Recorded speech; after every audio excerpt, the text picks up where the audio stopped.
پرندوں کی دنیا۔ ہمارے ملک میں چھوٹے بڑے رنگ برنگ کے پرندے پائے جاتے ہیں۔ کسی کی آواز سریلی ہے، کسی کی کرخت۔ کچھ پرندے آسمان میں بہت اونچائی تک اڑ سکتے ہیں، جیسے عقاب، چیل اور کبوتر وغیرہ۔ کچھ پرندے معمولی اونچائی تک اڑتے ہیں، جیسے طوطا، مینا، لیکن زیادہ تر پرندے زمین پر ہی رہتے ہیں۔ بعض پرندے پانی میں بڑے مزے سے تیرتے ہیں، جیسے بطخ اور مرغابی۔ آئیں اب ہم ہندوستان کے خاص پرندوں کے بارے میں آپ کو بتاتے ہیں۔ مور ہمارا قومی پرندہ ہے۔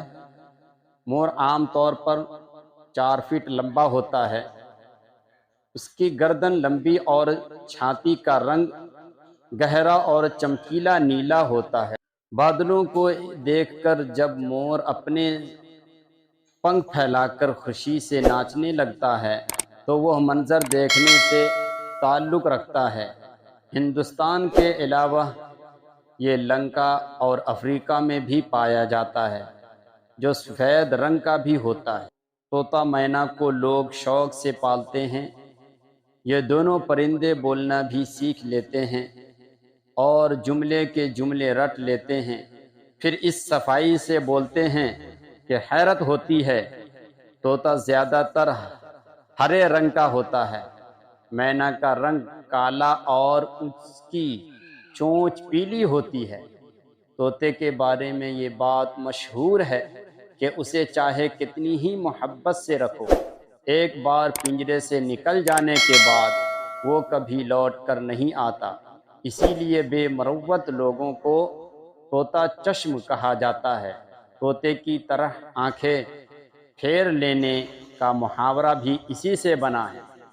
کبوتر کے لیے طوطے سے الگ بات کہی جاتی ہے، یہ لوٹ کر ضرور آتا ہے۔ کبوتر کو امن کی نشانی سمجھا جاتا ہے۔ کبوتر کئی رنگ اور نسل کے ہوتے ہیں۔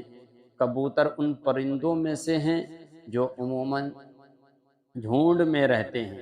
ان کی آواز گٹر گو کی طرح سنائی دیتی ہے۔ پرانے زمانے میں کبوتر سے ایک جگہ سے دوسری جگہ پیغام پہنچانے کا کام بھی لیا جاتا تھا۔ مرغے اور مرغی بھی لوگ گھروں میں پالتے ہیں۔ مرغا صبح سویرے بانگ دیتا ہے اور صبح سویرے ہمیں جگاتا ہے۔ چکور ایک خوبصورت اور سریلی آواز والا پرندہ ہے جو نیپال، پنجاب اور افغانستان کے پہاڑوں جنگلوں میں پایا جاتا ہے۔ اس کے بارے میں یہ مشہور ہے کہ یہ چاند کا اتنا عاشق ہوتا ہے کہ ٹکٹکی باندھے چاند کو ہی دیکھتا رہتا ہے۔ بگلا، سارس اور ہنس لگ بھگ ایک ہی طرح کے پرندے ہیں، لیکن ان کی عادتیں الگ الگ ہیں۔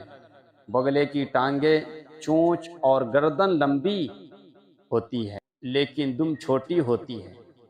بگلا بھگت نام سے کہاوت بھی بن گئی ہے، کیونکہ یہ ظاہری طور پر سیدھا سادہ دکھائی دیتا ہے، لیکن اصل میں یہ مچھلی کی تاک میں کھڑا رہتا ہے۔ سارس بھی سفید رنگ کا ہوتا ہے، لیکن اس کے اوپری حصے میں لالی چمکتی رہتی ہے۔ اڑنے سے پہلے اسے بھی ہوائی جہاز کی طرح زمین پر دوڑنا پڑتا ہے۔ ہنس بھی سفید رنگ کا خوبصورت پرندہ ہے جو ہمیشہ جوڑے کے ساتھ تالاب میں رہتا ہے۔ کہا جاتا ہے کہ یہ موتی چونکتا ہے۔ کوا اور کوئل دونوں پیالے ہوتے ہیں۔ کوا چالاکی کے لیے اور کوئل اپنی میٹھی آواز کے لیے مشہور ہے۔ جب آم کے درخت پر بولتا ہے تب کوئل کی کو کو سنائی دیتی ہے۔ کوا بڑا ہوتا ہے اور کوئل چھوٹی ہوتی ہے۔ پرندے ہمارے لیے بہت فائدہ مند ہیں۔ قدرت نے ان کا جسم ایسا بنایا ہے جس سے وہ آسانی سے اڑ سکتے ہیں۔ جو چھوٹے چھوٹے کیڑے مکوڑے کھا کر فصل کی حفاظت کرتے ہیں، کچھ پرندے مرے ہوئے جانوروں کا گوشت کھا کر ہوا کو گندا ہونے سے بچاتے ہیں۔ ان میں گدھ سب سے اہم ہیں۔ گدھ کی عمر بہت طویل ہوتی ہے، اب اس کی نسل ختم ہوتی جا رہی ہے۔